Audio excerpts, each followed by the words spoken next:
This takes us to the first of two public hearings. The first public hearing is a resolution of the City Council approving the Berkeley-Emeryville-Oakland Transit Study final report.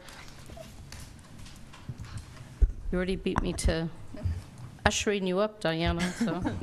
I want to make sure the computers work. You have a report.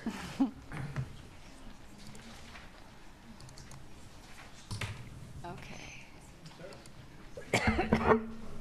Good evening, council members. I'm glad to be here with the final report from the Emeryville-Berkeley-Oakland Transit Study, where we think about transit in Emeryville, West Berkeley, and West Oakland. This report makes some short-term recommendations, some of which are new from a draft you might have seen earlier. About shuttles, it recommends adding a fourth route to the Emery go-around, something the council is going to, the city is going to fund for a year but doesn't have funding for beyond that, to create a West Oakland shuttle from BART to Emeryville, and to increase West Berkeley shuttle service to Amtrak and North.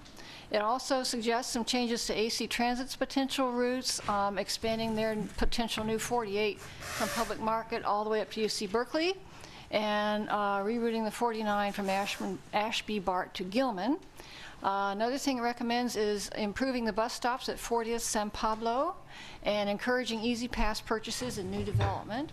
And about demand response transit, I think before we were talking about a really complex idea someone had that involved smartphones and was very complicated. It turns out that AC Transit is now about to pilot in Fremont a flex service, which is just a bus that touches the BART station every half an hour and responds to phone calls from ordinary telephones for drop-off and pickup. And the people in West Oakland think that would be a great thing to have at night at the West Oakland BART, so the report recommends that. The midterm recommendation is an enhanced bus trunk line going now from University Village to Jack London Square via 7th, 6th, Hollis, Mandela, and 3rd.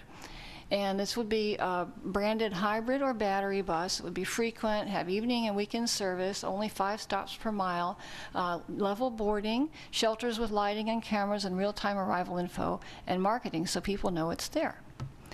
Now, the report also describes and evaluates streetcars from MacArthur BART into Emeryville and West Oakland.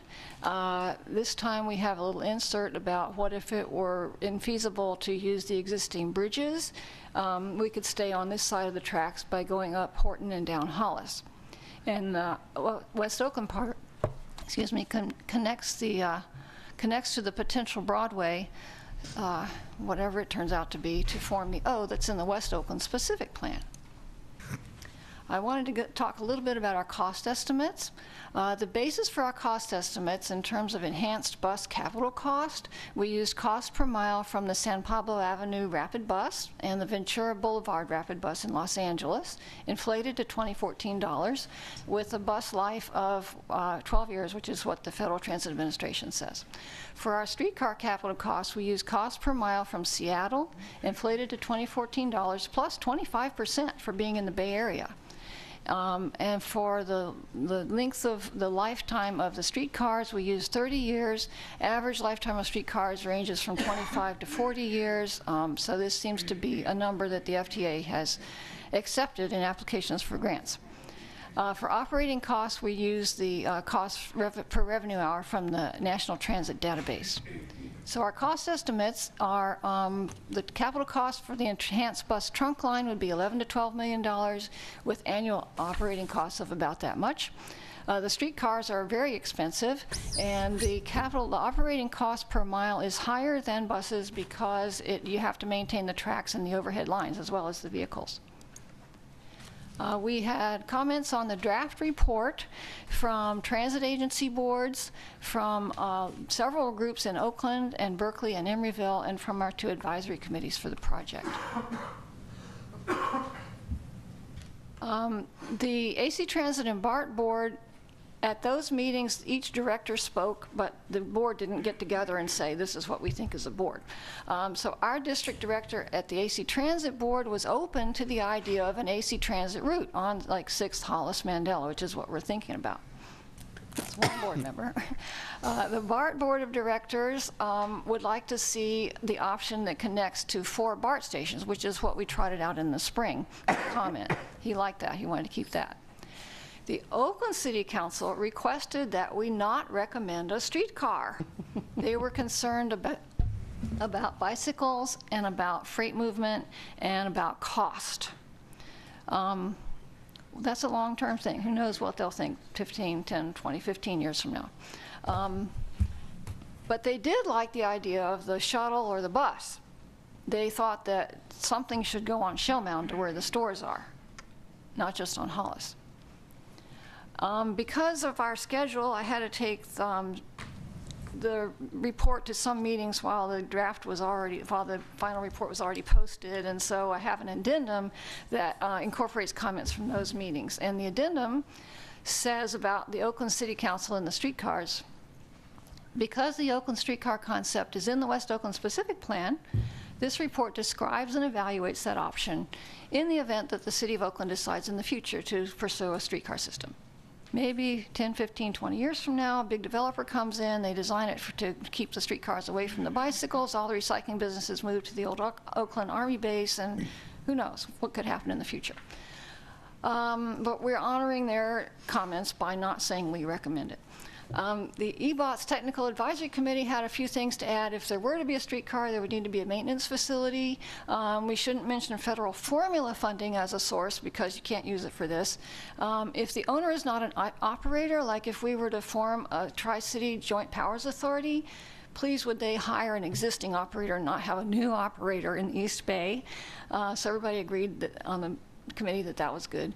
And routes will adapt as decisions are made. AC Transit is going to adopt in May their new route restructuring, and what we will then try to do, I think, is to put together something that fills in the gaps in what their routes end up being. So it might not be exactly what our maps show today. And the Planning Commission, this is something one of the AC Transit directors said too, said that streetcars on San Pablo Avenue should be studied as a future way to provide transit to these communities. And that AC Transit should add a direct route between Emeryville and downtown Berkeley on the diagonal on Stanford Avenue, Adeline Street, and Shattuck Avenue. They've been saying this through the whole process, and they said it again. And they also approved our addendum responding to Oakland and the advisory committee. And today I got a comment from Phil Banta, who was working on with everybody on the West Oakland specific plan and developed this nice West Oakland walk, which features parks, places, and people from West Oakland and downtown Oakland. And he would like to see a shuttle that goes this route. And I know, I forget which one. I have heard one AC Transit director say they thought that was a good idea and maybe could work. But I have to point out that the AC Transit does have a route that goes on 14th Street from Wood Street to at least into downtown Oakland in their proposed. They have an existing one on 14th Street, and they have a proposed one that would go even farther over to Wood Street. So just passing along that comment. So I recommend I went backwards. So that concludes my report, and I'll be happy to answer any questions. Mayor, We do have a speaker card for this. Do you want to hear? oh, okay, no, go ahead. Excuse me. Chris Peoples, why don't you come up? Welcome. Thank you, Mayor Atkins and members of the council. My name is Chris Peoples. I live up the block on 40th Street in Oakland. I've been a transit activist for about 50 years. I've served on the AC Transit Board for about 18. I gave up my car about 17 years ago, so I go everywhere on transit. I chaired the planning committee for most of my time on the AC Transit Board, and as of last week, I'm the president of the AC Transit Board. But I'm speaking for myself because we didn't, as your staff pointed out, we didn't get together and get a whole formal position on this, although we were very skeptical about large parts of it. I would encourage you to encourage your staff to participate in the numerous transit planning efforts that are going on right now. There are a bunch of them. The Metropolitan Transportation Commission is doing an inner East Bay transit plan that includes all of this area, all of the AC Transit area, all the way over to San Francisco. The Alameda County Transportation Commission, ACTC, has a very extensive transportation study that's going on now covering all of Alameda County, which would certainly include all of this. AC Transit is in the process of doing a comprehensive operations analysis, partly because it's been 10 years or so since we've done one, partly because the economy is getting a little better, so we've got a little bit more money to add some service back in, and partly because Measure BB just passed that gives us about roughly an additional $26 million a year, which we got to be careful about because we need to renew our parcel tax in 2 years, and if we don't do that, the $26 million is a wash. But we hope that it becomes $26 million additional dollars. We have our planning staff going out and doing a parallel effort to a lot of what your staff did, starting with basically blank maps and giving people tape that represents 15-minute service and how much we can provide in a given area, and let people try and figure out what they're doing. These things are marvelously uncoordinated. It's not your fault, it's not MTC's fault, it's just the way life works. But I would really encourage you to encourage your staff to participate in all those, because those talk about existing pots of money. To the extent, the marvelous thing that Emeryville did, what, 20 years ago now, is they managed to come up with an additional pot of money from developer fees, and so you developed your own internal system, which was fine. You saved money in part by paying your people about half as much as we do, total compensation, and some other folks are going to come up and talk about that. But if you can integrate into the existing planning for the existing pots of money, and then try and figure out how you add to that pie and get more money and essentially do what you did 20 years ago, I'd really encourage you to do that. The cost estimates you have for streetcars are woefully under-costed. I'm glad that somebody finally figured out that you had to have a barn to fix the streetcars in. But your costs compare vehicles to vehicles. They don't compare the cost of putting in the track, putting in the overhead catenaries, and those are extremely expensive. And the rule of thumb among transit planning people is you put in a streetcar when your bus boardings are 50,000 or more per day. And there's nowhere in the East Bay where that happens. But anyway, I would be happy to answer questions. I would be happy to, I thought some of my staff would be here, but they're not. I'd be happy to send my staff over to answer questions if you're interested. Thank you. Thanks. Lauren?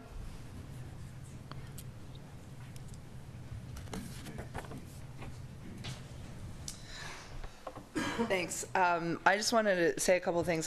First of all, thank Diana and everybody who's been working to get the EBOTS study to the point it's at. Thanks for all of the hard work. And just a couple of comments. So the first thing is, the first thing is that it's always good to be aware of everything else that other people are doing so that you can incorporate all the good ideas and not recreate the wheel. But one of the things that the EBOTS study has going for it is that it's really local focused, and it's really looking at a specific corridor in ways that when you zone out and look at the entire Bay Area, some of the things that we need in this community wouldn't get heard necessarily. So I think there's a place for everything in that respect. Oakland was really loud and clear about not wanting streetcars at this point, and I think there's some validity, and Diana touched on it. Certainly we don't know where we're going to be 15 or 20 years from now, and while there is a lot more idea about where a streetcar could work well in Emeryville, West Oakland has no idea what's going to happen to it in the next 15 years. And once you put tracks down, it's hard to move them. So, and then two more points. I know that the study mentioned something about a joint powers authority being difficult necessarily to fund, but I do want to encourage you to think about that one of the things, nothing against BART, nothing against AC Transit, nothing against all of these big organizations that provide us with such wonderful service, but one of the things that EBOTS has done really well, as I already referred to, is there's a lot of inherent flexibility from having a small, nimble body that is dealing with a very specific area of focus and not the entire Bay Area. So if the JPA is not the way to go, I encourage you to not farm out service for this area to one of our bigger brethren, because they have a lot on their plate and we need to have some flexibility for this community. And then the last thing that I want to say, and the EBOTS study doesn't mention this in any significant way in any of the report, is we need a Clipper card on steroids. If transportation's going to work well in this area, not only in the EBOT study area, but also in the greater community, we really need to have a much more flexible way to go from different transit places. So from BART to AC Transit to a ferry to, so that it can all be inclusive. And I would encourage you to at least broach that with the study, that we think about a way to make our lives a lot easier and to make transit more accessible to everybody. Thank you. Thank you, Lauren. Any other public comment on the EBOTS study? You just line up. Go ahead.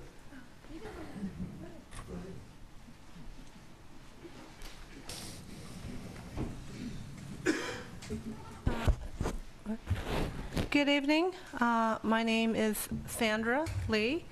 I am the newly elected Vice President of Local 192 Amalgamated Transit Union in Oakland. And we are the union reps for the AC Transit employees, all 1,600 of them. And we also represent two privatized companies, which is A Paratransit in Hayward and Vallejo Transit, which is now called National Express.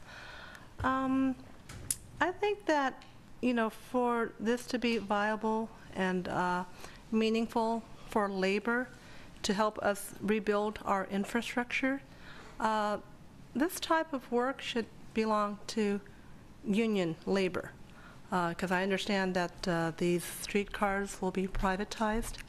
So I'd like to help promote to see if we could, be a part of that system. That is our work. Thank you. Thank you.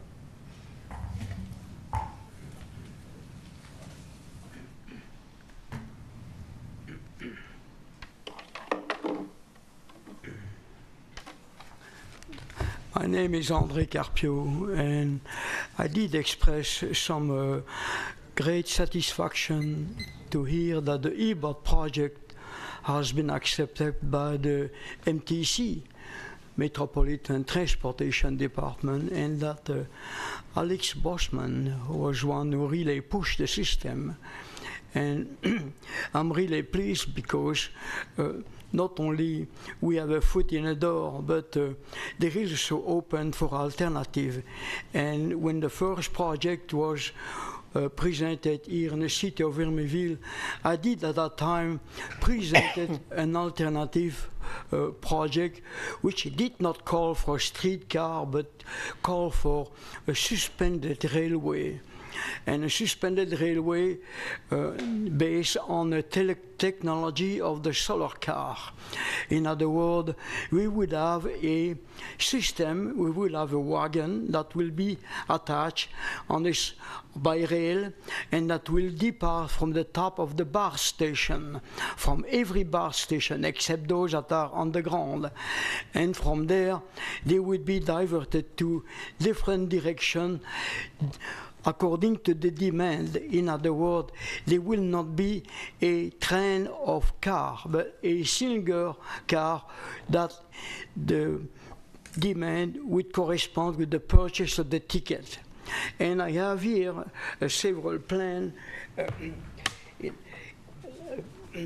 I mean, it could be difficult, but I could give you a sample of the design here, and there is many, and I also want to introduce what we call the, and this is all the station would look like, you know, basically, and so, and also would like to introduce a... Mr. Carpio, speak into the microphone. You're being telecast. Speak into the microphone. Excuse me, fondamental sur le, what we call equitable fare schedule. In other words, everybody has a dimension, and as you know, the energy spent is relative to the weight. And in that direction, it would be unfair for the small individual to pay for the fare for an elephant. I'm talking about not the Republican, but a real elephant. And here, I have made several, and I could give you the mathematical formula that will go with it. I'm sure you're not interested in that. But what I'm saying is that with the system, with the tram that I'm proposing, which is called the Shunner, it does not require an electrical system because it's powered by battery and it's powered by solar cell. And it's very fast because it's not going on the street, so we can reach 160 miles an hour from point to point. And from the bar station to the Emeryville police, it would take 45 seconds. Thank you very much. So thank you. All right. Anybody else wishing to speak about EBOTS?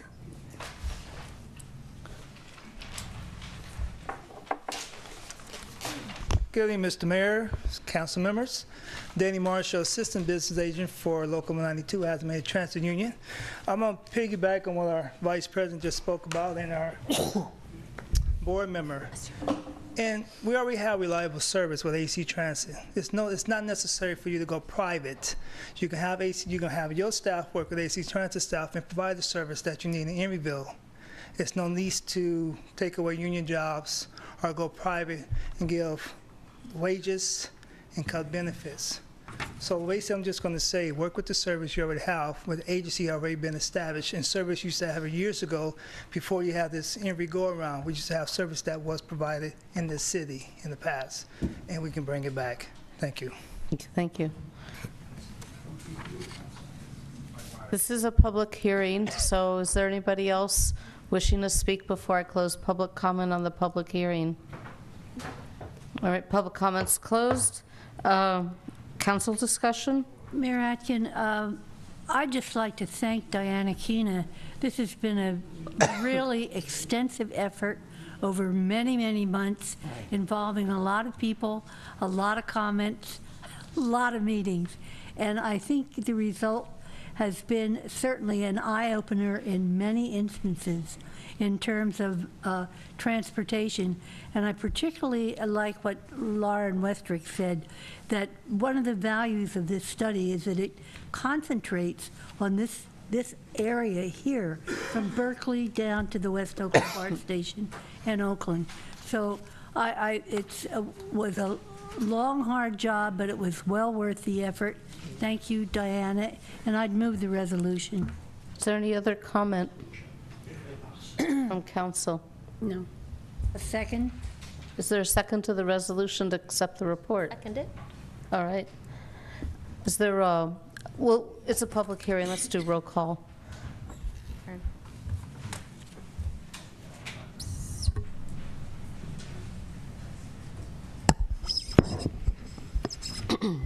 Councilmember Asher.